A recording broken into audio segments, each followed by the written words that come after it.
Question दिया है chemical science के अंदर फरवरी 2025 के अंदर नेट के अंदर आया है a certain number of apple as distributed without cutting in such a way that a get 1/4 of the total. ये एक तो ये स्टेटमेंट है and each of the remaining people get an equal number if a वही आएगी ये वाली get thrice each of the other. ठीक है, then which of the following could not बताया है be a possible number of apple. Could not भी बताना है, यानी जो ये दिए हैं पॉसिबल नंबर उनसे वो नहीं होना चाहिए। ठीक है, पॉसिबल नंबर नहीं होना चाहिए। तो इसका फर्स्ट इसका ऑप्शन आ जाए। कैसे आया देखते हैं।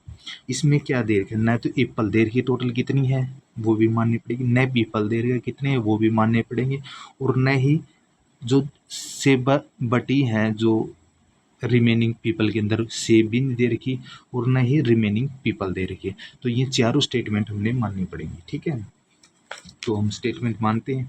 टोटल नंबर ऑफ एप्पल क्या एक्स मान ली, टोटल नंबर ऑफ पीपल क्या है पी मान लिया, remaining number of people R मान लिया। ठीक है, और number of apple distributed each of the remaining people के अंदर ई मान ली। ठीक है, पहली स्टेटमेंट क्या है, ए क्या है 1/4 दे रखी है टोटल एक्स के, तो एक्स का एक्स हमने मानी है पी एप्पल, टोटल एप्पल, तो एक्स पुन में 4, ये फर्स्ट स्टेटमेंट होगी। अब देखो टोटल एक्स है जो ये एक्स है, ठीक है, वो किसका इक्वल होगी, कहाँ कहाँ बटी है। पहले तो ए का बटी है ये वाली 1/4, ठीक है, टोटल का। ठीक है, प्लस में दूसरी क्या है, जो रिमेनिंग पीपल थे ना उनके अंदर बटी है। ठीक है, और अब रिमेनिंग पीपल कितने हैं हमने वो भी नहीं पता था, हमने यहाँ माना है रिमेनिंग पीपल कितने हैं आर हैं, तो आर हो गए। और ये क्या है, ई क्या है जो ईच पर्सन के अंदर डिस्ट्रीब्यूट हुई वो है। ठीक है, तो दोनों हमने गुणा कर दी। ठीक है, क्योंकि हमने पता नहीं तो इसलिए ये जो मानी है वही गुणा करिए आपस में। ठीक है, तो दोनों रख दी, तो ये क्या टोटल एप्पल आएगी ए प्लस में आर ई। ठीक है, अब देखो इसके अंदर, अब दूसरी स्टेटमेंट क्या है, ए इज थ्राइस है ईच ऑफ, यानी कि ये जो एप्पल डिस्ट्रीब्यूशन हुई है वो ई। ठीक है, तो वो थ्राइस है। ठीक है, तो ये इक्वल होगी इसका। ठीक है, ये स्टेटमेंट दी हुई है। ठीक है, अब यहाँ जो ए दिया है इस ए की वैल्यू यहाँ पुट कर देंगे, तो एक्स टोटल एप्पल, यहाँ ए की वैल्यू पुट कर देंगे 3e प्लस में आर ई, ये आर ई आ गया। ठीक है, ये पीपल है और ये सेब है, रिमेनिंग दोनों रिमेनिंग है, रिमेनिंग पीपल है और रिमेनिंग सेब है। ठीक है, अब यहाँ देखो इसके अंदर दोनों के अंदर ई कॉमन है, तो ई बाहर निकाल दें, कॉमन ले लेंगे तो 3 यहाँ बचेगा, आर यहाँ बचेगा। ठीक है, एक्स आ जाएगा। ठीक है, अब ये नेक्स्ट देखो क्या करना है, तो ये आ गया।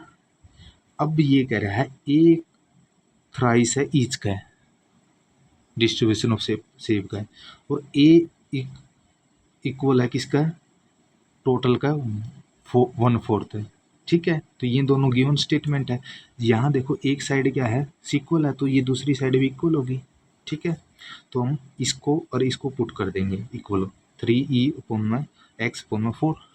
ठीक है, अब यहाँ क्या हमने 1 नीचे रख दिया, इसको आपस में क्रॉस कर लेंगे। ठीक है, तो क्रॉस करने के बाद यहाँ 12e आ जाएगा और यहाँ क्या है x आ जाएगा। ठीक है, अब देखो ये x की वैल्यू जो मैंने ये इक्वेशन बनाई थी इसमें पुट कर देंगे x की वैल्यू, तो x की वैल्यू पुट करने 12e अपॉन में e 3 प्लस में r, तो दोनों साइड क्या e है, तो इसका मतलब क्या कॉमन हो सकती है। ठीक है, तो कैंसिल आउट हो गई दोनों साइड, तो 12 यहाँ बचेगा 3 और r। ठीक है, अब देखो r यहाँ पुट कर देंगे तो e इधर जाके क्या माइनस का हो जाएगा, तो 12 माइनस 3 तो 9 आएगा। तो ये क्या r आएगा, r क्या मानना था हमने, remaining number of remaining people मानना था ये r। तो इसका मतलब एक तो r आएगा, r क्या 9 आएगी, और a एक था, a के अंदर डिस्ट्रीब्यूट हुई, तो 9 + 1 क्या है 10 आ गया, या r प्लस जो r प्लस a आ गया, r 9 दे रखा है तो a क्या है 1 ही होगा।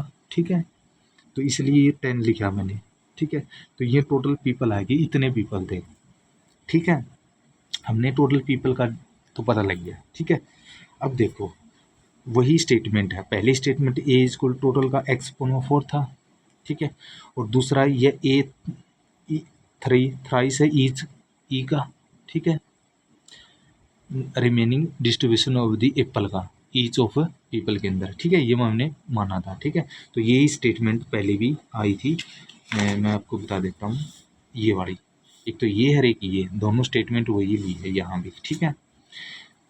अब देखो यहाँ ई निकालेंगे, तो ई निकालेंगे तो क्या हो जाएगा, यहाँ जाके बटे में आ जाएगा, तो ई इक्वल टू ए बटे में 3 आ जाएगा, ठीक है। गुणा में तो यहाँ बटे में आ जाएगा, ठीक है। तो आ गया। तो अब क्या करना है, जो ये ए है इसकी वैल्यू ये पुट कर देंगे 1/4 एक्स बटे 4 पुट कर देंगे, तो ई इक्वल टू क्या एक्स पोन 4 बटे 3 आ जाएगा, ये 3 आ जाएगा, ठीक है। क्योंकि हमने ए की वैल्यू यहाँ पुट करी है, ठीक है। बस तो इसको हम 4 रकम बना देंगे, 3 है ये, एक्स पोन में एक्स बटे में 4, 3 बटे में 1 कर देंगे। तो ए करेंगे तो अपोजिट जाएंगे तो नीचे भाग में आ जाएगा एक्स पोन 4 गुना में 1/3, तो एक्स ऊपर आ गया और नीचे 12 आ गया, ठीक है। तो e equal to X upon में 12 आ गया, ठीक है। अब देखो क्या करना है, तो e क्या मानना था हमने, ये Apple number of Apple distribution each people के अंदर, ठीक है, यही माना था ना। तो अब देखो इसके अंदर यदि ये 1 ये निकला है, ये एक्स पोन में 12, अब ये क्या है, या तो 4 से डिस्ट्रीब्यूट एक्स क्या, या तो 4 टोटल, या तो 4 से होना चाहिए या 12 से होना चाहिए, ठीक है, कंप्लीट डिविजिबल होना चाहिए। तो पहला ऑप्शन के अंदर टोटल हमने रखा एक्स 16 रखा, तो 16 बटे 12, तो काटेंगे तो 4/3 आ जाएगा, ठीक है। तो ये पॉइंट में आएगा, ठीक है। दूसरा का एक्स का हमने ऑप्शन के अंदर दिया हुआ ये 12, ठीक है। एक्स हमने 12 माना, तो 12 बटे 12 तो कंप्लीट डिविजिबल है, तो 1 है, ठीक है। एक्स पोन में 24 रखा, तो एक्स की वैल्यू जो टोटल सेव थी वो 24 बटे 12 करेगा तो 2 आएगी, ठीक है। ये कंप्लीट डिविजिबल है, ठीक है। 36 एक्स टोटल रखेंगे सेव, 36 पोन में 12 क्या, ये भी डिविजिबल है, कंप्लीट है, 4 पे, ठीक है। तो इसका मतलब क्या, कौन सा डिविजिबल नहीं है, फर्स्ट 16 डिविजिबल नहीं है, तो ये पॉइंट में आएगा, यानी कटिंग होगी, सेब की कटिंग होगी, ठीक है। तो ये कंप्लीट डिविजिबल है, यानी कि या तो 1 मिल या 2 मिल या 4 मिल, तो इसका मतलब क्या है, फर्स्ट क्या है, पॉसिबल नहीं है नंबर एप्पल का, ठीक है। तो पॉसिबल ही पूछा था, नॉट पॉसिबल पूछा था, would not be possible number of Apple, यानी कि 16 पॉसिबल नंबर नहीं है, ये कंप्लीट डिविजिबल है 12 पे, ठीक है। तो इसलिए ये पॉसिबल है, ये पॉसिबल नहीं है, तो इसका 16 आंसर आ जाएगा करेक्ट।